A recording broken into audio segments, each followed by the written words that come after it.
Hello students, I am Ramanshu Govind and this is second chapter of 8th class Microorganisms Friend and Foe। So friend and few का मतलब ये है कि दोस्त ते दुश्मन एंड माइक्रो ऑर्गेनिजम्स देखो ऑर्गेनिजम्स का मतलब होंदा वा लिविंग बींग्स। ओके, माइक्रो मीनस जो बहुत छोटे हो, माइक्रो स्केल ते जिन्होंने आप नैक डाइज नाल नहीं देख सकते, ऐसे चीज़ों को आप कहने माइक्रो। सो ऐसे लिविंग बींग जो आप नैक डाइज नाल नहीं देख सकते, ऐसे लिविंग बींग्स को आप की कहने माइक्रो ऑर्गेनिजम्स। हुण ये माइक्रो ऑर्गेनिजम्स के की बेनीफिट आ, की नुकसान आ, की हुंदे आ, कित्थे रहिंदे आ, किस तरह के ये दिखते आ, सो सारा कुछ आप इस चैप्टर च अगे डिस्कस करांगे। ओके, सो जो डेफिनेशन आ मैं तुहानूं दस चुका वा। ओके, सो जो फर्स्ट टॉपिक आंदा that is micro organisms. So microorganisms की ये डेफिनेशन जो सी मैं तुहानूं दस चुका वा। ठीक, so microorganisms are the living beings which we does not see by our naked eyes. We need microscope to observe them. They are called microorganisms. Okay, so example की ने दिया, examples ने दिया bacteria, fungi, protozoa and algae. ठीक, सो ये सारे जो ने ये एग्जांपल्स ने माइक्रो ऑर्गेनिज्म दिया। हुण जो वर्ड माइक्रो ऑर्गेनिजम्स लग गया ना नाल, उसका मतलब होंदा वा लिविंग बींग्स। हुण इहदे च की है कि जो वायरस है दे आर माइक्रोस्कोपिक, जो वायरस है वो माइक्रोस्कोपिक है, बट वो की है कि उन्होंने आप माइक्रो ऑर्गेनिज्म नहीं कहते। रीज़न की है कि जो वायरसिस होंगे है इन्होंने एक पर्टिकुलर टैंपरेचर और इन्वायरमेंट च जाके ही ये लिव करते, अदरवाइज़ ये जिथे पे है ये उस तरह डैड ही होंगे है, एक तरह एक पार्टिकल की तरह रिएक्ट करते हैं। ओके, सो इसलिए जो वायरसिस है इन्हों माइक्रोस्कोपिक कहते हैं, ना कि माइक्रो ऑर्गेनिज्म। ओके,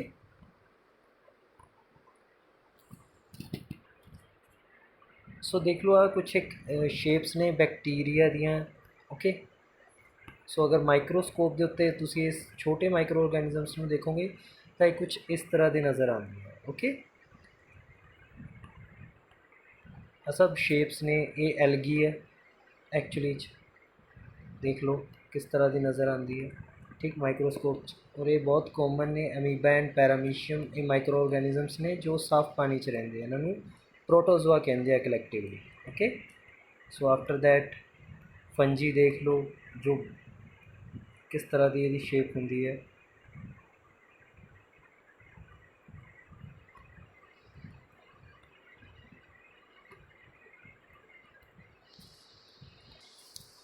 हुण नैक्सट जो ये टॉपिक है that is friendly microorganisms. Friendly microorganisms किहड़े ने? फ्रेंडली माइक्रो ऑर्गेनिजम्स वो माइक्रो ऑर्गेनिजम्स ने जिन्हां ते आपां नूं कुछ ना कुछ बेनीफिट्स मिलते हैं। ओके, सो बहुत सारे परपस लिए इनू आपां यूज़ करते हैं, वो बारे आपां फरदर जिस तरह आपां चैप्टर अगे डिटेल च जानते जावांगे अपन पता लगता जाएगा। ओके, सो ये एक छोटी जी लाइन लिखी हुई है, microorganisms have been used for production of alcohol since ages. जो एल्कोहल बनती है, ओके, सो वो किद्दां बनती है? वो एक्चुअली च माइक्रो ऑर्गेनिजम्स के अटैक नाल बनती है। ओके,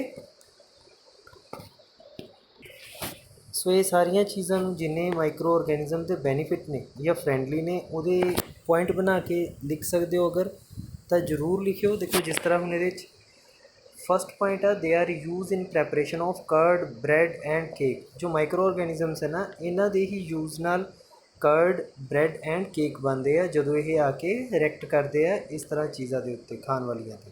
सो वो कन्वर्ट हो जाते, जिस तरह अगर मिल्क के उत्ते करते हैं तो कर्ड बन जाता वा। ओके, ब्रैड बनती है एंड केक बनता वा। ओके, उस तो बाद की है, they are use in cleaning up the environment. Okay, environment में क्लीन करने का काम आता। किस तरह काम आंदा वा? देखो अपने इन्वायरमेंट च बहुत कुछ होंदा, तुसीं कई बार देखा होगा कि साइड के किते ना किते कोई ना कोई छोटा मोटा कोई जानवर मरिया होवे या किसी फ्रूट वैजीटेबल्स के छिलके पए होण, थोड़े दिनों बाद वो सड़न गलन लग जाते हैं और टाइम टू टाइम आते आते वो पूरी तरह खत्म हो जाते हैं। सो वो पिछे रीज़न की है कि उन्होंने पिछे रीज़न ये है कि उन्होंने उत्ते माइक्रो ऑर्गेनिजम्स अटैक करते हैं, उन्होंने छोटे छोटे पीसिस च तोड़ देंगे हैं। कुछ पार्ट वह जो आ वो एयर दे विच मिक्स कर देंगे, कुछ पार्ट सॉइल च मिक्स हो जाता और कुछ पार्ट वो खा लेंगे। सो इस तरह वो किसी भी चीज़ को डीकंपोज करते हैं। वो की होंगे कि वो चीज़ा आपां नूं नुकसान नहीं करती। ठीक। सो इसलिए इन्वायरमेंट क्लीन करने के काम आते हैं। एग्रीकल्चर च यूज़ करते हैं इन्हों आप कादे लिए, जो सॉइल है वो फर्टिलिटी बढ़ाने लिए एंड नाइट्रोजन फिक्स करने लिए। ठीक, यदी एग्जाम्पल है राइजोबियम। राइजोबियम बैक्टीरिया जो आ वो की करता वा कि जो नाइट्रोजन है ना इन्वायरमेंट की उन्होंने अपने अंदर लॉक करता वा और उन्होंने यूजेबल प्रोटीन च कन्वर्ट करता वा। मैडिसिन च यूज़ होंदा वा, फॉर एग्जाम्पल पेंसिलिन एक जो आ वो इस तरह का ही एक एग्जाम्पल है।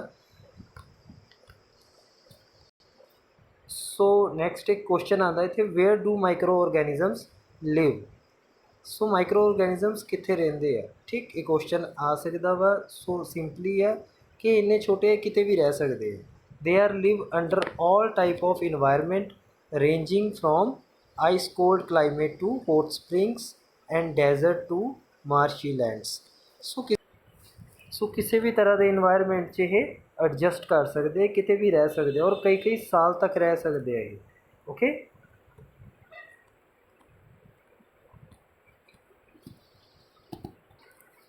ना हुण छोटे छोटे ये रीजन आते हैं कि कर्ड ते ब्रैड किस तरह बनती है। ओके, सो बैक्टीरिया हेल्प करते हैं। Curd contain several microorganisms of these the bacterium Lactobacillus promote the formation of curd. It multiply in the milk and convert it into the curd. Bacteria also involved in the making of cheese, pickles and many other fruit items. An important ingredient of rava, suji, idlis and bhaturas is curd. Okay, so milk तो किस तरह बनते, milk के एक bacteria होंदा वा लैक्टोबैकिलस। Okay, सो ये लैक्टोबैकिलस की करता वा कि जदों इहदा आपां दही बनाने की कोशिश करते ना तो ये बैक्टीरिया अपने आप नूं मल्टीपल कर लैंदा वा। इहदे मल्टीपल होने नाल की है कि जो मिल्क आ वो कन्वर्ट हो जाता वा कर्ड दे विच। ओके, सो होर भी चीज़ां च यूज़ करते इनू आपां जिन्हां दे विच खट्टा करना होवे ना चीज़ां नूं, ਉਹਦੇ 'ਚ ज़्यादातर ये लैक्टोबैकिलस ही ਹੁੰਦਾ ਵਾ बैक्टीरिया। सो की बनता है तो चीज़ बनता वा, पिकल्स बनते हैं। ओके, सो ये रीज़न हो गया ये पीछे कि कर्ड किस तरह बन रहा है।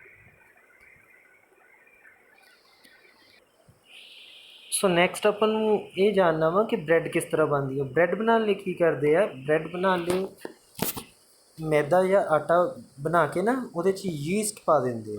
यीस्ट की करता वा, yeast reproduce rapidly and produce carbon dioxide during the respiration. Bubble of gas fill in the duct and increase the volume. This is basis of use of yeast in the baking industry for making breads, pastries and cake. देखो ये किस तरह बनता वा कि मैदा गुन के ना उन्होंने की करते हो वो यीस्ट पा देंगे। ये चीज़ तुसी घर च भी कॉमन देखी होगी, अगर तुहाडे घरे आटा गुन्निया होगा ना थोड़े दिन बाद वो फुलना शुरू हो जाता वा। सो फुलदा क्यों आ, वो यीस्ट करके फुलदा वा। हौली हौली यीस्ट वो मल्टीपल होने लग जाती है। फिर जो रेस्पिरेशन शुरू कर दी वो अपना मतलब कि साह लेना शुरू कर दी तो वो उस जगह की है कि कार्बन डाइऑक्साइड फिल कर देंगी, वो चीज़ा फुल जाएंगे। सो उन्होंने आप यूज़ करते हैं ब्रैड बनाने लिए या पेस्ट्रीज बनाने लिए। ओके, ना कमर्शियल यूज़ की है, कमर्शियल यूज़ की करते आप यीस्ट वगैरह कमर्शियल यूज़ भी करते हैं वाइन बनाने लिए। ओके, सो वाइन किस तरह कितों बनती है, यीस्ट तो ये बनती है बेरली, वीट, राइस या फिर क्रश्ड जूस तो वो आप यीस्ट मिक्स कर दें, वो की है कि वाइन वगैरह बनती है। नाउ हुण इत्थे की है फरमेंटेशन की एक एग्जाम्पल आ सकती है, डेफिनेशन आ सकती है सॉरी फरमेंटेशन की। सो डेफिनेशन की हो एक बार देख लो, पॉज करके इन्हू जरूर एक बार रीड कर लो। Smell of alcohol as a sugar been converted into alcohol by yeast. This process of conversion of sugar into the alcohol is known as fermentation. So ये जो डेफिनेशन है वो की है, process of conversion of sugar into alcohol is known as फरमेंटेशन।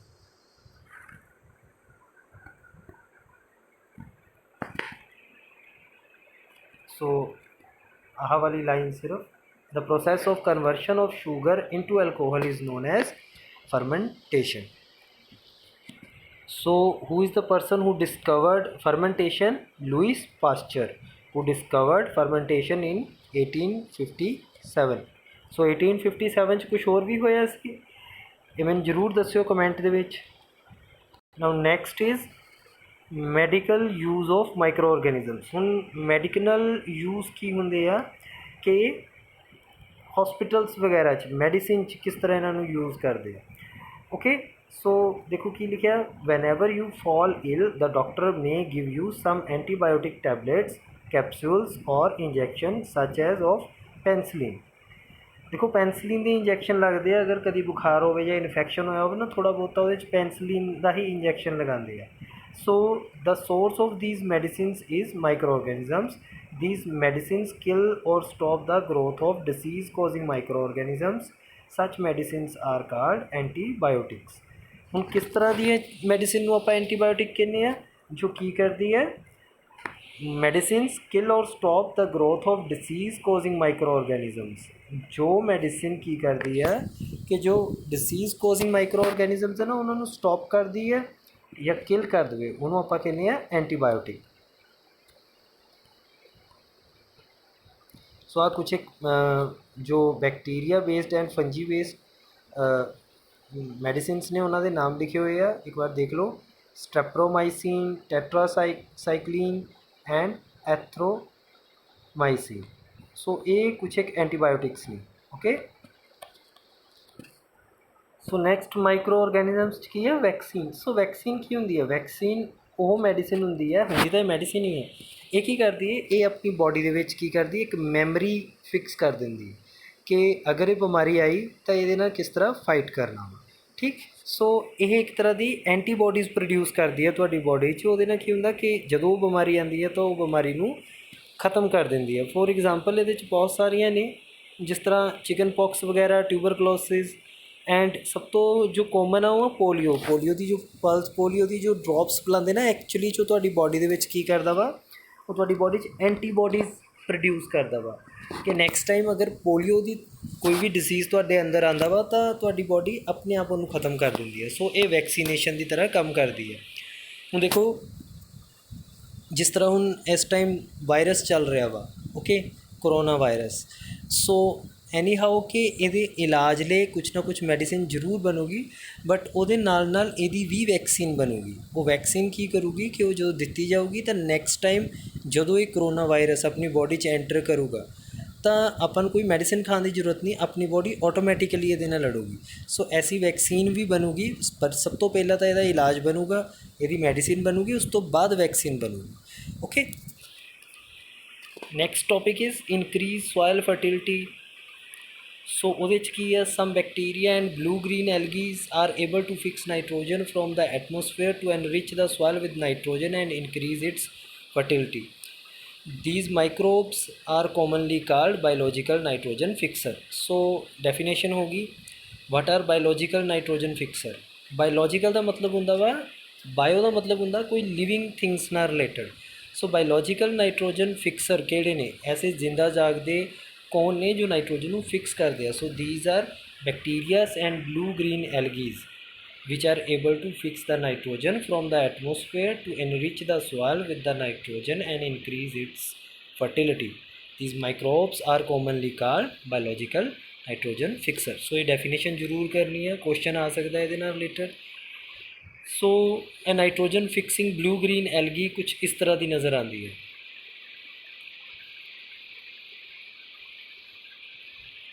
Now next is cleaning the environment. Now environment cleaning दे विच जो है यदा बहुत इंपॉर्टेंट रोल आ। जो कोई माइक्रो ऑर्गेनिज्म किसी चीज़ नू क्लीन करता वा या ख़त्म करता, दैट इज़ कॉल्ड डिकम्पोज करना।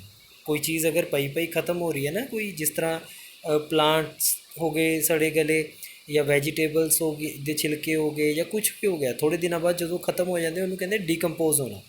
सो सेम जो चीज़ा आप यूज़ करते क्लीनिंग इन्वायरमेंट की फॉर मेकिंग मनोर, ओके, वो एक्चुअली आप की करते हैं कि आप डिकम्पोज कर दें जो चीज़ा होंदियां ने, जिस तरह dead animals, dead leaves, plants, vegetables and fruits, जो इन्हों के पील्स ने या छिलके ने वो सब सड़ गल जाते हैं। जो उन्होंने अगर आप मिट्टी दब दिए तो वो की बनते हैं मनोर, जो कि बहुत इंपॉर्टेंट आ for fertility of soil and crops production. So benefit ਬਹੁਤ ਸਾਰੇ ਹੋ ਗਏ ਮਾਈਕਰੋ ਆਰਗੈਨਿਜ਼ਮਸ ਦੇ। ਹੁਣ ਆਪਾਂ ਦੇਖਦੇ ਹਾਂ ਕਿ ਹਾਰਮਫੁਲ ਕਿਸ ਤਰ੍ਹਾਂ ਨੇ ਮਾਈਕਰੋ ਆਰਗੈਨਿਜ਼ਮਸ। ਇਹ ਨਹੀਂ ਆ ਕਿ ਹਰ ਚੀਜ਼ ਦਾ ਆਪਾਂ ਨੂੰ ਸਿਰਫ ਬੈਨੀਫਿਟ ਹੀ ਹੋਵੇ। ਹਰ ਸਿੱਕੇ ਦੇ ਦੋ ਸਾਈਡਸ ਹੁੰਦੀਆਂ ਨੇ, ਇੱਕ ਪੋਜ਼ੀਟਿਵ ਹੁੰਦੀ ਹੈ, ਇੱਕ ਨੈਗੇਟਿਵ ਹੁੰਦੀ ਹੈ। ਸੋ ਕੁਛ ਮਾਈਕਰੋ ਆਰਗੈਨਿਜ਼ਮਸ ਤਾਂ ਬਹੁਤ ਅੱਛੇ ਆ, ਆਪਣੇ ਲਈ ਬੈਨੀਫਿਸ਼ੀਅਲ ਨੇ, ਬਟ ਕੁਛ ਇੱਕ ਇਸ ਤਰ੍ਹਾਂ ਦੇ ਨੇ ਜੋ ਆਪਣੇ ਲਈ ਬਹੁਤ ਖਤਰਨਾਕ ਨੇ, ਬਹੁਤ ਜ਼ਿਆਦਾ ਖਤਰਨਾਕ ਨੇ, ਹਿਊਮਨ ਹੈਲਥ ਲਈ, ਐਨੀਮਲ ਹੈਲਥ ਲਈ ਐਂਡ ਪਲਾਂਟ ਹੈਲਥ ਲਈ। ਓਕੇ, ਸੋ ਇਹ ਕੀ ਕਰਦੇ ਐਕਚੁਅਲੀ 'ਚ ਡਿਜ਼ੀਜ਼ ਵਗੈਰਾ ਇਨਕਰੀਜ਼ ਕਰਦੇ ਆ। Okay, so the disease causing microorganisms are called pathogens. So ਛੋਟੀ ਜਿਹੀ ਡੈਫੀਨੇਸ਼ਨ ਆ ਸਕਦੀ ਹੈ, ਵਟ ਆਰ ਪੈਥੋਜਨਸ। ਜੋ ਮਾਈਕਰੋ ਆਰਗੈਨਿਜ਼ਮਸ ਡਿਜ਼ੀਜ਼ ਪ੍ਰੋਡਿਊਸ ਕਰਦੇ ਆ ਹਿਊਮਨ ਬੋਡੀ ਜਾਂ ਪਲਾਂਟ ਬੋਡੀ ਜਾਂ ਐਨੀਮਲ ਬੋਡੀ 'ਚ, ਉਹਨੂੰ ਆਪਾਂ ਕਹਿੰਦੇ ਹਾਂ ਪੈਥੋਜਨ। ਓਕੇ, ਸੋ ਫੰਗਸ ਵਗੈਰਾ ਹੋ ਜਾਂਦੀ ਅਕਸਰ ਸਕਿਨ ਦੇ। ਸਭ ਤੋਂ ਜ਼ਿਆਦਾ ਜੋ ਪ੍ਰੋਬਲਮਸ ਹੁੰਦੀਆਂ ਨਾ, ਜਿਸ ਤਰ੍ਹਾਂ ਖੇਤਾਂ 'ਚ ਕੰਮ ਕਰਦੇ ਆ ਜਾਂ ਜੋ ਐਥਲੀਟ ਹੁੰਦੇ ਉਹਨਾਂ ਦੇ ਪੈਰਾਂ ਵਗੈਰਾ 'ਤੇ ਜੋ ਫੰਗਸ ਵਗੈਰਾ ਹੋ ਜਾਂਦੀ ਹੈ, ਖ਼ਰਾਬ ਹੋਣੇ ਸ਼ੁਰੂ ਹੋ ਜਾਂਦੇ ਆ ਬੋਡੀ ਪਾਰਟ, ਉਹ ਕਿਉਂ ਹੁੰਦੇ? ਉਹ ਪੈਥੋਜਨਸ ਹੁੰਦੇ ਐਕਚੁਅਲੀ 'ਚ। ਛੋਟੇ ਛੋਟੇ ਮਾਈਕਰੋਬਸ ਆ ਜਿਹੜੇ ਜੋ ਯੂਜ਼ਫੁਲ ਨਹੀਂ ਆ, ਖਤਰਨਾਕ ਨੇ ਆਪਣੇ ਲਈ, ਉਹ ਆਪਣੀ ਬੋਡੀ 'ਤੇ ਐਕਟ ਕਰਦੇ ਆ। ਓਕੇ,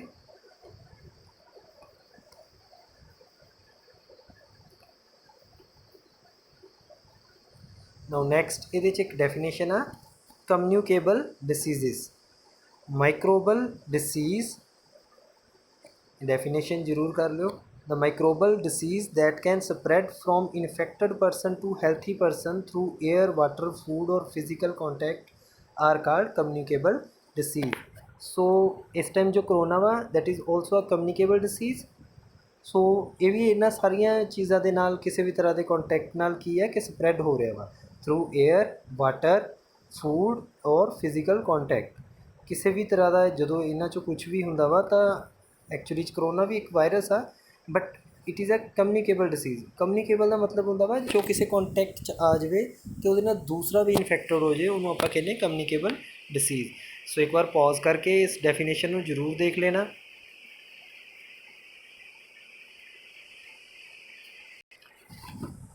ਹੁਣ ਆਖਰ ਇਹ ਜੋ ਇਨਫੈਕਸ਼ਨਸ ਨੇ, ਜੋ ਵਾਇਰਸ ਆ ਜਾਂ ਬੈਕਟੀਰੀਆ, ਇਹ ਆਪਣੀ ਬੋਡੀ ਨੂੰ ਹਾਰਮਫੁਲ ਕਿੱਦਾਂ ਕਰਦੇ? ਇਹਨਾਂ ਦੇ ਜੋ ਵਜ੍ਹਾ ਵਾ ਉਹ ਕੀ ਆ? ਇਹਦੀ ਬਹੁਤ ਸਾਰੀ ਵਜ੍ਹਾ ਨੇ। ਸਭ ਤੋਂ ਕਾਮਨ ਜੋ ਆ ਉਹ ਆ ਮੋਸਕੀਟੋਜ਼ ਐਂਡ ਹਾਊਸ ਫਲਾਈ, ਜੋ ਘਰਾਂ 'ਚ ਆਪਣੇ ਮੱਖੀ ਵਗੈਰਾ ਹੁੰਦੀਆਂ ਨੇ। ਇਹ ਕੀ ਹੁੰਦਾ ਵਾ ਕਿ ਇਹ ਬਹੁਤ ਗਾਰਬੇਜ ਵਗੈਰਾ 'ਤੇ ਬੈਠਦੇ ਆ। ਓਕੇ, ਐਨੀਮਲ ਐਕਸਟ੍ਰੈਕਟਾਂ 'ਤੇ ਬੈਠਦੇ ਆ। ਬਹੁਤ ਸਾਰੇ ਪੈਥੋਜਨ ਸਟਿਕ ਕਰ ਜਾਂਦੇ ਇਹਨਾਂ ਦੀ ਬੋਡੀ 'ਤੇ, ਫਿਰ ਇਹ ਆ ਕੇ ਆਪਣੀ ਖਾਣ ਵਾਲੀਆਂ ਚੀਜ਼ਾਂ 'ਤੇ ਬੈਠਦੇ ਆ। ਸੋ ਅਲਟੀਮੇਟਲੀ ਜੋ ਇਹ ਜੋ ਮਾਈਕਰੋਬਸ ਨੇ ਇਹ ਆਪਣੀ ਬੋਡੀ ਦੇ ਅੰਦਰ ਆ ਜਾਂਦੇ ਆ। ਉਹਦੇ ਨਾਲ ਕੀ ਹੈ ਕਿ ਆਪਾਂ ਨੂੰ ਬਹੁਤ ਪ੍ਰੋਬਲਮ ਹੁੰਦੀ ਹੈ। ਸੋ ਧਿਆਨ ਰੱਖਣਾ ਪੈਂਦਾ ਵਾ ਇਸ ਚੀਜ਼ ਦਾ ਕਿ ਸਾਫ਼ ਸਫਾਈ ਰੱਖੋ, ਪ੍ਰੋਪਰ ਖਾਣਾ ਵਗੈਰਾ ਢੱਕ ਕੇ ਰੱਖੋ, ਔਰ ਕੋਸ਼ਿਸ਼ ਕਰੋ ਕਿ ਘਰ 'ਚ ਮੱਖੀਆਂ ਵਗੈਰਾ ਨਾ ਆਉਣ, ਕਿਉਂਕਿ ਸਭ ਤੋਂ ਜ਼ਿਆਦਾ ਉਦੋਂ ਹੀ ਆਉਂਦੀਆਂ ਜਦੋਂ ਆਪਾਂ ਸਫਾਈ ਨਹੀਂ ਕਰਦੇ। ਓਕੇ, ਦੂਸਰੇ ਆਉਂਦੇ ਆ ਮੋਸਕੀਟੋਜ਼। ਹੁਣ ਮੋਸਕੀਟੋਜ਼ 'ਚ ਕੀ ਆ ਕਿ ਮੋਸਕੀਟੋ ਜਿਹੜੇ ਹੁੰਦੇ ਉਹ ਕੋਈ ਬਿਮਾਰੀ ਨਹੀਂ ਫੈਲਾਉਂਦੇ। ਮੋਸਕੀਟੋ ਜਿਸ ਤਰ੍ਹਾਂ ਹੁਣ ਇਹਦੇ 'ਚ ਆ ਐਨੋਫਿਲੀਜ਼। ਐਨੋਫਿਲੀਜ਼ ਕੀ ਆ ਕਿ ਮਲੇਰੀਆ ਹੁੰਦਾ ਇਹਦੀ ਵਜ੍ਹਾ ਤੋਂ, ਬਟ ਐਕਚੁਅਲੀ 'ਚ ਮਲੇਰੀਆ ਇਹ ਨਹੀਂ ਕਰਦਾ। ਇਹਦੇ 'ਚ ਫੀਮੇਲ ਐਡੀਜ਼ ਹੁੰਦਾ ਵਾ, ਜੋ ਕੀ ਕਰਦਾ ਵਾ, ਉਹਦੇ 'ਚ ਕੀ ਹੁੰਦਾ ਕਿ ਉਹ ਡੇਂਗੂ ਕਰਦਾ ਵਾ। ਜਿਸ ਤਰ੍ਹਾਂ ਹੁਣ ਐਨੋਫਿਲੀਜ਼ ਕੀ ਕਰ ਰਿਹਾ? ਮਲੇਰੀਆ। ਔਰ ਜੋ ਐਡੀਜ਼ ਮੋਸਕੀਟੋ ਉਹ ਕੀ ਕਰ ਰਿਹਾ? ਡੇਂਗੂ। ਸੋ ਕਿਸ ਤਰ੍ਹਾਂ ਹੋ ਰਿਹਾ ਇਹ? ਐਕਚੁਅਲੀ 'ਚ ਜੋ ਇਹ ਮੋਸਕੀਟੋਜ਼ ਹੁੰਦੇ ਨਾ, ਇਹਨਾਂ ਦੀ ਬੋਡੀ ਦੇ ਨਾਲ ਸਟਿਕ ਹੋ ਜਾਂਦੀ ਹੈ ਪੈਰਾਸਾਈਟ ਮਲੇਰੀਆ ਦਾ, ਔਰ ਦੂਸਰੀ ਸਾਈਡ 'ਤੇ ਵਾਇਰਸ ਡੇਂਗੂ ਦਾ। ਜਦੋਂ ਉਹ ਆ ਕੇ ਆਪਣੀ ਬਲੱਡ ਸੱਕ ਕਰਦੇ ਆਪਣੀ ਬੋਡੀ 'ਚੋਂ, ਤਾਂ ਇਹ ਵਾਲੇ ਜਿਹੜੇ ਵਾਇਰਸਿਸ ਹੁੰਦੇ ਨਾ, ਇਹ ਆਪਣੇ ਬਲੱਡ ਦੇ ਥਰੂ ਆਪਣੀ ਬੋਡੀ 'ਚ ਐਂਟਰ ਕਰ ਜਾਂਦੇ। ਓਕੇ, ਸੋ ਮੱਛਰਾਂ ਨੂੰ ਰੋਕਣ ਦਾ ਤਰੀਕਾ ਤਾਂ ਤੁਹਾਨੂੰ ਪਤਾ ਹੀ ਹੈ ਕੀ ਹੈ। ਸਭ ਤੋਂ ਅੱਛਾ ਤਰੀਕਾ ਇਹ ਹੈ ਕਿ ਕਿਤੇ ਵੀ ਪਾਣੀ ਭਰ ਕੇ ਨਾ ਰੱਖੋ ਆਪਣੇ ਆਲੇ ਦੁਆਲੇ। ਅਗਰ ਕਿਤੇ ਕੁਛ ਟੁੱਟਾ ਫੁੱਟਾ ਕਬਾੜ ਦਾ ਕੁਛ ਵੀ ਪਿਆ ਵਾ, ਪੀਪੇ, ਟਾਇਰ ਜਾਂ ਕੁਛ ਪਲਾਸਟਿਕ ਦਾ ਜਿਹਦੇ 'ਚ ਬਾਰਿਸ਼ 'ਚ ਪਾਣੀ ਭਰ ਸਕਦਾ ਵਾ, ਐਸੀਆਂ ਚੀਜ਼ਾਂ ਕਲੈਕਟ ਨਾ ਕਰੋ। ਉਹਦੇ ਨਾਲ ਕੀ ਹੋਊਗਾ ਕਿ ਇਸ ਤਰ੍ਹਾਂ ਮੋਸਕੀਟੋਜ਼ ਆਉਣਗੇ। ਸੋ ਮੋਸਕੀਟੋ ਅਗਰ ਆਉਣਗੇ ਤਾਂ ਉਹਨਾਂ ਨਾਲ ਬਹੁਤ ਸਾਰੀਆਂ ਬਿਮਾਰੀਆਂ ਆਉਣਗੀਆਂ। ਸੋ ਇਹ ਦੋ ਚੀਜ਼ਾਂ 'ਤੇ ਆਪਾਂ ਕੰਟਰੋਲ ਕਰ ਸਕਦੇ ਹਾਂ, ਹਾਊਸ ਫਲੀ ਦੇ ਪ੍ਰੋਬਲਮਸ ਤੋਂ ਐਂਡ ਮੋਸਕੀਟੋਜ਼ ਤੋਂ। ਇਹ ਸਾਰਾ ਆਪਣੇ ਹੱਥ 'ਚ ਹੈ। ਅਗਰ ਆਪਾਂ ਸਾਫ਼ ਸਫਾਈ ਰੱਖਾਂਗੇ ਤਾਂ ਆਪਾਂ ਨੂੰ ਇੱਦਾਂ ਦੀ ਕੋਈ ਬਿਮਾਰੀ ਨਹੀਂ ਲੱਗੂਗੀ। ਸੋ ਇੱਥੇ ਇੱਕ ਟੇਬਲ ਆ, ਜਿਹਨੂੰ ਬਿਲਕੁਲ ਧਿਆਨ ਨਾਲ ਦੇਖਿਓ। 1 ਮਾਰਕਸ ਦੇ ਕੁਐਸਚਨ ਆ ਸਕਦੇ ਆ ਇਹਦੇ 'ਚੋਂ, ਠੀਕ, ਜਾਂ ਫਿਰ ਮਲਟੀਪਲ ਚੋਇਸ 'ਚ ਆ ਸਕਦੇ ਆ। ਸੋ ਕੀ ਹੈ ਹੈਡਿੰਗ ਇਹਦਾ? ਸਮ ਕੋਮਨ ਹਿਊਮਨ ਡਿਸੀਜ਼ ਕੋਜ਼ਡ ਬਾਈ ਮਾਈਕਰੋ ਆਰਗੈਨਿਜ਼ਮਸ। ਇਹਨੂੰ ਪੌਜ਼ ਕਰਕੇ ਜ਼ਰੂਰ ਦੇਖਿਓ ਇੱਕ ਵਾਰ। First is tuberculosis. ਹੁਣ ਦੇਖੋ ਇਹ ਕੀ ਨੇ? ਹਿਊਮਨ ਡਿਸੀਜ਼, ਉਹਨਾਂ ਦੇ ਨੇਮ, ਉਸ ਤੋਂ ਬਾਅਦ ਪੋਜ਼ਿਟਿਵ ਮਾਈਕਰੋ ਆਰਗੈਨਿਜ਼ਮ, ਆਖਰ ਕਿਸ ਮਾਈਕਰੋ ਆਰਗੈਨਿਜ਼ਮਸ ਦੀ ਵਜ੍ਹਾ ਤੋਂ ਉਹ ਹੋ ਰਿਹਾ ਵਾ। ਦੂਸਰਾ ਵਾ ਮੋਡ ਆਫ ਟਰਾਂਸਮਿਸ਼ਨ, ਟਰਾਂਸਮਿਸ਼ਨ ਮਤਲਬ ਇਹ ਕਿੱਦਾਂ ਫੈਲ ਰਹੇ ਆ। ਉਸ ਤੋਂ ਬਾਅਦ ਪ੍ਰੀਵੈਂਸ਼ਨ ਮੈਂਸਰਸ, ਮਤਲਬ ਕਿ ਪ੍ਰੀਵੈਂਸ਼ਨ ਕਿਸ ਤਰ੍ਹਾਂ ਕਰ ਸਕਦੇ ਆ ਜਾਂ ਕੀ ਕਰ ਸਕਦੇ ਆਪਾਂ ਅਗਰ ਇਹ ਪ੍ਰੋਬਲਮ ਕ੍ਰੀਏਟ ਹੋ ਗਈ। ਫਸਟ ਆ ਟਿਊਬਰਕਲੋਸਿਸ, ਟਿਊਬਰਕਲੋਸਿਸ TB ਇਹ ਕਾਹਦੇ ਕਰਕੇ ਹੁੰਦੀ ਹੈ, ਇਹ ਹੁੰਦੀ ਹੈ ਬੈਕਟੀਰੀਆ ਕਰਕੇ, ਔਰ ਇਹਦਾ ਟਰਾਂਸਮਿਸ਼ਨ ਕਿਸ ਤਰ੍ਹਾਂ ਹੁੰਦਾ, ਏਅਰ। ਅਗਰ TB ਦਾ ਕੋਈ ਮਰੀਜ਼ ਆ ਤਾਂ ਉਹਦਾ ਅਕਸਰ ਮੂੰਹ ਢੱਕਣ ਨੂੰ ਕਹਿੰਦੇ ਆ। ਓਕੇ, ਸੋ ਦੂਸਰਾ ਕੀ ਆ, ਮੈਲਸਿਸ, ਵਾਇਰਸ ਡਿਸੀਜ਼ ਆ, ਏਅਰ ਨਾਲ ਹੁੰਦਾ ਵਾ। ਥਰਡ ਇਜ਼ ਚਿਕਨ ਪੌਕਸ, ਇਹ ਵੀ ਇੱਕ ਵਾਇਰਸ ਡਿਸੀਜ਼ ਆ, ਇਹ ਏਅਰ ਐਂਡ ਕੰਟੈਕਟ ਦੇ ਨਾਲ ਹੁੰਦਾ ਵਾ। ਨੈਕਸਟ ਇਜ਼ ਪੋਲੀਓ, ਇਹ ਵਾਇਰਸ ਆ ਔਰ ਇਹ ਕਿਹਦੇ ਨਾਲ ਫੈਲਦਾ ਵਾ, ਏਅਰ ਐਂਡ ਵਾਟਰ ਨਾਲ। ਸੋ ਇਹਦੇ 'ਚ ਕੀ ਕਰਨਾ ਵਾ, keep the patient in complete isolation. ਜਿਸ ਤਰ੍ਹਾਂ ਹੁਣ ਕਹਿੰਦੇ ਆ ਨਾ ਕਿ ਕਿਸੇ ਨੂੰ ਕਰੋਨਾ ਹੋ ਜਾਏ ਤਾਂ ਉਹਨੂੰ ਕੰਪਲੀਟ ਆਈਸੋਲੇਸ਼ਨ ਦਿੰਦੇ ਆ, ਇਕਾਂਤਵਾਸ, ਤਾਂ ਕਿ ਕੋਈ ਉਹਦੇ ਕੋਲ ਨਾ ਜਾਵੇ, ਕੋਈ ਉਹਦੇ ਕੋਲ ਨਾ ਬੈਠੇ, ਜਿਹਦੇ ਨਾਲ ਕਿ ਦੂਸਰੇ ਨੂੰ ਇਹ ਪ੍ਰੋਬਲਮ ਨਾ ਹੋਵੇ। Keep the personal belongings of the patient away from those of other vaccination to be given at a stable age. ਠੀਕ, ਸੋ ਜਿਸ ਤਰ੍ਹਾਂ ਦੀ ਉਹਦੀ ਏਜ ਆ ਉਸ ਹਿਸਾਬ ਨਾਲ ਮੈਡੀਸਿਨ ਉਹਦੀ ਚੱਲਦੀ ਹੈ। ਸੋ ਨੈਕਸਟ ਪੌਜ਼ ਕਰਕੇ ਫਿਰ ਦੇਖ ਲਓ ਇਹਨੂੰ ਇੱਕ ਵਾਰ ਕੀ ਆ। ਕੋਹਰੇਲਾ, ਟਾਈਫਾਈਡ, ਇਹ ਦੋਨੋਂ ਬੈਕਟੀਰੀਆ ਡਿਸੀਜ਼ ਆ, ਦੋਨੋਂ ਵਾਟਰ ਨਾਲ ਹੁੰਦੇ ਆ, ਬਟ ਕੋਹਰੇਲਾ ਫੂਡ ਨਾਲ ਵੀ ਹੁੰਦਾ ਵਾ। ਇਹਦੇ 'ਚ ਕੀ ਹੈ ਕਿ ਇਹਦੇ 'ਚ ਪਰਸਨਲ ਹਾਈਜੀਨ ਰੱਖਣੀ ਪੈਂਦੀ ਹੈ, ਸਾਫ਼ ਸੁਥਰੇ ਰਹਿਣਾ ਪੈਂਦਾ ਵਾ। ਓਕੇ, ਸੋ ਖਾਣਾ ਸਾਫ਼ ਸੁਥਰਾ ਬਣਾਉਣਾ ਪੈਂਦਾ ਵਾ, ਜੋ ਪਾਣੀ ਆ ਉਹ ਸਾਫ਼ ਪੀਓ, ਬੋਆਇਲ ਕਰਕੇ ਪੀਓ, ਫਿਲਟਰ ਕਰਕੇ ਪੀਓ। ਓਕੇ, ਸਬਜ਼ੀਆਂ ਧੋ ਕੇ ਬਣਾਓ, ਹੱਥ ਬਾਰ-ਬਾਰ ਧੋਵੋ। ਠੀਕ, ਸੋ ਇਹ ਸਾਰੇ ਇਹਦੇ ਜੋ ਆ ਬਚਣ ਦੇ ਤਰੀਕੇ ਨੇ। ਨੈਕਸਟ ਇਜ਼ ਹੈਪੇਟਾਈਟਸ A, ਇੱਕ ਵਾਇਰਸ ਡਿਸੀਜ਼ ਆ ਜੋ ਵਾਟਰ ਦੇ ਥਰੂ ਹੁੰਦਾ ਵਾ। ਅਗਰ ਪਾਣੀ ਗੰਦਾ ਹੋ ਜਾਵੇ ਤਾਂ ਉਹਦੇ ਕਰਕੇ ਹੁੰਦਾ। ਸੋ ਇਹਦੇ ਤੋਂ ਬਚਣ ਦਾ ਤਰੀਕਾ ਦੋ ਹੀ ਨੇ, ਇੱਕ ਤਾਂ ਇਹਦੀ ਵੈਕਸੀਨੇਸ਼ਨ ਲੱਗੀ ਹੋਵੇ ਔਰ ਦੂਸਰਾ ਕਿ ਪਾਣੀ ਬੋਇਲ ਕਰਕੇ ਪੀਓ ਤਾਂ ਕਿ ਜੋ ਇਹ ਡਿਸੀਜ਼ ਹੈ, ਜੋ ਵਾਇਰਸ ਹੈ, ਇਹ ਖਤਮ ਹੋ ਜਾਵੇ। ਨੈਕਸਟ ਇਜ਼ ਮਲੇਰੀਆ, ਇਹ ਪ੍ਰੋਟੋਜ਼ੋਆ ਵਾ, ਇਹ ਮੋਸਕੀਟੋਜ਼ ਦੇ ਥਰੂ ਆਉਂਦਾ ਵਾ। ਸੋ ਇਹਦੇ ਲਈ ਆਪਾਂ ਕੀ ਕਰ ਸਕਦੇ ਆ, ਇਹਦੇ ਲਈ ਆਪਾਂ ਜ਼ਿਆਦਾਤਰ ਆਪਾਂ ਮੋਸਕੀਟ ਪ੍ਰੋਪਲੈਂਟ ਯੂਜ਼ ਕਰ ਸਕਦੇ ਹਾਂ, ਜਿਸ ਤਰ੍ਹਾਂ ਮੋਰਟੀਨ ਵਗੈਰਾ ਹੋ ਗਈ, ਸਪਰੇਅ ਯੂਜ਼ ਕਰ ਸਕਦੇ ਜਿਹਨਾਂ ਮੋਸਕੀਟੋ ਕਿਲ ਕਰੀਏ। ਔਰ ਸਭ ਤੋਂ ਈਜ਼ੀ ਕੰਮ ਇਹ ਹੈ ਕਿ ਪਾਣੀ ਹੀ ਨਾ ਜਮ੍ਹਾਂ ਹੋਣ ਦਿਓ ਆਪਣੇ ਆਲੇ ਦੁਆਲੇ। ਸੋ ਇਹ ਕੁਝ ਡਿਸੀਜ਼ ਸੀ ਜੋ ਹਿਊਮਨਸ 'ਚ ਸੀ। ਉਸ ਤੋਂ ਬਾਅਦ ਹੁਣ ਕੁਝ ਡਿਸੀਜ਼ ਹੈ ਜੋ ਪਲਾਂਟਸ 'ਚ ਹੁੰਦੇ ਆ ਮਾਈਕਰੋ ਆਰਗੈਨਿਜ਼ਮਸ ਕਰਕੇ। First is citrus canker. Citrus canker ਇੱਕ ਬੈਕਟੀਰੀਆ ਵਾ ਜੋ ਏਅਰ ਦੇ ਟਰਾਂਸਮਿਸ਼ਨ ਨਾਲ ਹੁੰਦਾ। ਓਕੇ, ਉਸ ਤੋਂ ਬਾਅਦ ਆਉਂਦਾ ਰਸਟ ਆਫ ਵੀਟ। ਇਹ ਜੋ ਪ੍ਰੋਬਲਮ ਹੈ ਇਹ ਹੁੰਦੀ ਹੈ ਫੰਜੀ ਕਰਕੇ।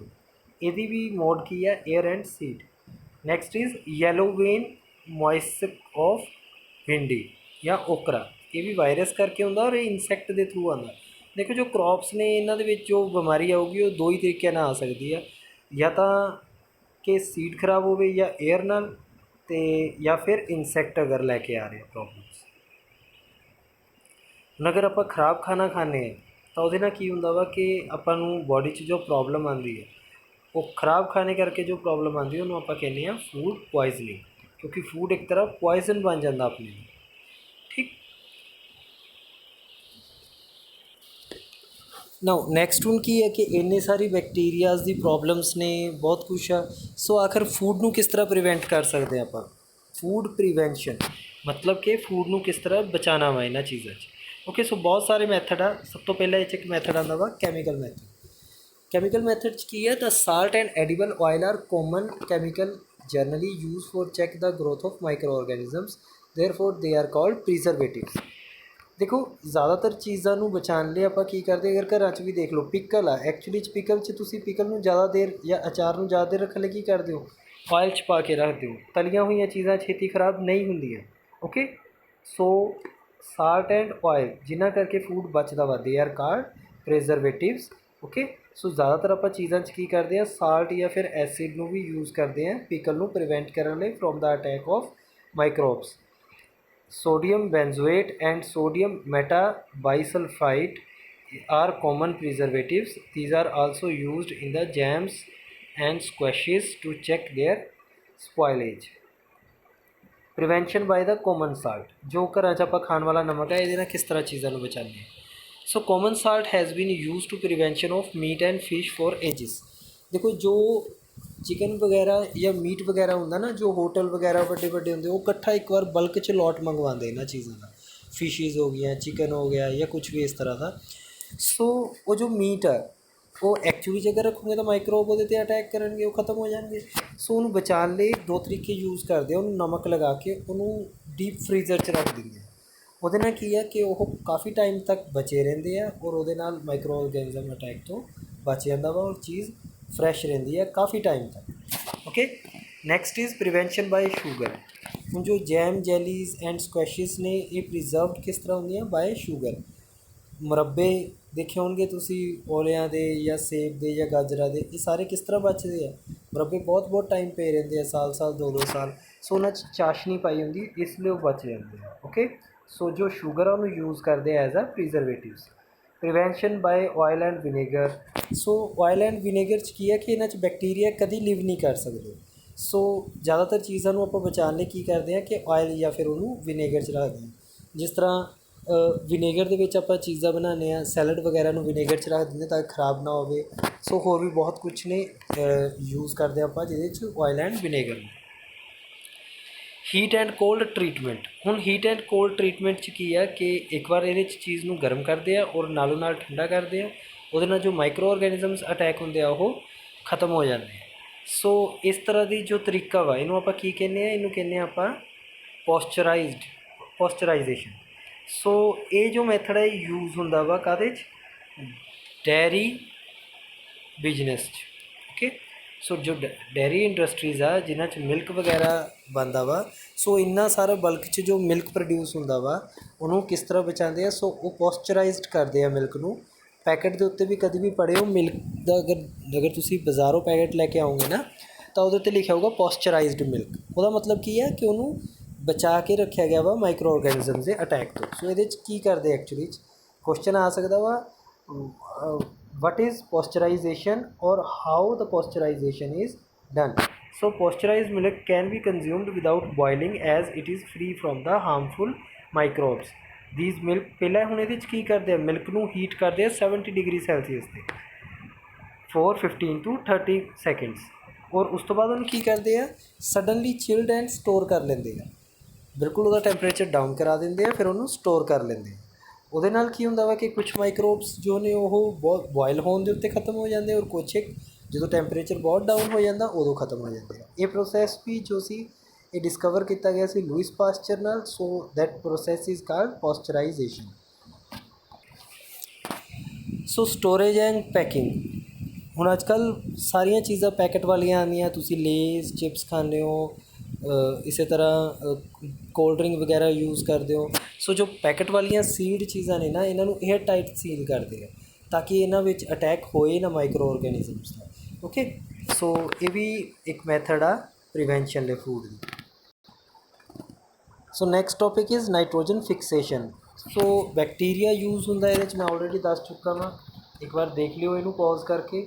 ਸੋ ਬੈਕਟੀਰੀਅਮ ਰਾਈਜ਼ੋਬੀਅਮ ਜੋ ਕਿ ਲਿਗੂਮੈਂਟ ਪਲਾਂਟਸ ਦੇ ਵਿੱਚ ਹੁੰਦਾ ਵਾ, ਲੈਗੂਮੀਨੀਅਸ ਪਲਾਂਟਸ ਜੋ ਦਾਲਾਂ ਵਗੈਰਾ ਹੁੰਦੀਆਂ ਨਾ, ਪਲਸਿਸ ਸਾਰੀਆਂ, ਉਹਨਾਂ ਦੇ ਜੋ ਰੂਟ ਨੋਡਲਸ ਹੁੰਦੇ ਉਹਨਾਂ 'ਚ ਪ੍ਰੈਜੈਂਟ ਹੁੰਦਾ ਵਾ। ਇਹਦਾ ਇਸ ਪਲਾਂਟਸ ਨਾਲ ਜੋ ਲੈਗੂਮੀਨੀਅਸ ਪਲਾਂਟਸ ਨੇ ਉਹਨਾਂ ਨਾਲ ਸਿੰਬਿਓਟਿਕ ਰਿਲੇਸ਼ਨ ਹੁੰਦਾ ਵਾ। ਸੋ ਉਹਦੇ 'ਚ ਕੀ ਹੁੰਦਾ ਕਿ ਉਹ ਇਹਨੂੰ ਫੂਡ ਐਂਡ ਸ਼ੈਲਟਰ ਪ੍ਰੋਵਾਈਡ ਕਰਦੇ ਆ, ਬਦਲੇ 'ਚ ਕੀ ਕਰਦਾ? ਨਾਈਟ੍ਰੋਜਨ ਨੂੰ ਫਿਕਸ ਕਰਦਾ ਵਾ, ਉਹਨੂੰ ਕਨਵਰਟ ਕਰਦਾ ਵਾ ਪ੍ਰੋਟੀਨ 'ਚ। ਓਕੇ, ਉਹਦੇ ਨਾਲ ਕੀ ਹੁੰਦਾ ਵਾ ਕਿ ਜੋ ਆਪਣੀ ਸੋਇਲ ਆ ਉਹਦੇ ਅੰਦਰ ਨਾਈਟ੍ਰੋਜਨ ਜੋ ਆ ਉਹ ਘਟਦੀ ਨਹੀਂ ਆ, ਉਹ ਬੈਲੈਂਸ 'ਚ ਰਹਿੰਦੀ ਹੈ। Okay, so next is nitrogen cycle. So 78% nitrogen ਆ ਆਪਣੇ ਇਨਵਾਇਰਮੈਂਟ 'ਚ ਅਰਥ ਦੇ। ਸੋ ਕਿਸ ਤਰ੍ਹਾਂ ਵਰਕ ਕਰਦੀ ਹੈ ਐਕਚੁਅਲੀ 'ਚ? ਇੱਕ ਸਾਈਕਲ ਚੱਲਦਾ ਵਾ ਜਿਸ ਤਰ੍ਹਾਂ ਵਾਟਰ ਸਾਈਕਲ ਹੁੰਦਾ ਨਾ ਕਿ ਵੇਪਰ ਬਣੇ, ਕਲਾਊਡ ਬਣੇ, ਰੇਨ ਹੋਈ, ਵਾਪਸ ਆ ਗਿਆ। ਸੋ ਇਸੇ ਤਰ੍ਹਾਂ ਨਾਈਟ੍ਰੋਜਨ ਦਾ ਵੀ ਇੱਕ ਨਾਈਟ੍ਰੋਜਨ ਸਾਈਕਲ ਆ। ਇਹਨੂੰ ਦੇਖ ਲਿਓ ਇੱਥੇ ਪੌਜ਼ ਕਰਕੇ, ਮੈਂ ਨਾਲ ਨਾਲ ਸਮਝਾ ਦਿੰਦਾ ਵਾਂ। ਦੇਖੋ, ਇਹ ਸਟਾਰਟ ਹੁੰਦਾ ਵਾ ਐਟਮੋਸਫੇਰਿਕ ਨਾਈਟ੍ਰੋਜਨ ਤੋਂ, ਜਿਸ ਸਾਈਡ ਤੋਂ ਐਰੋ ਜਾ ਰਿਹਾ ਹੁਣ ਉਸ ਸਾਈਡ ਨੂੰ ਜਾਂਦੇ ਜਾਓ। ਹੁਣ ਇਹਦੇ ਦੋ ਪਾਰਟ ਚੱਲ ਰਹੇ ਆ, ਠੀਕ।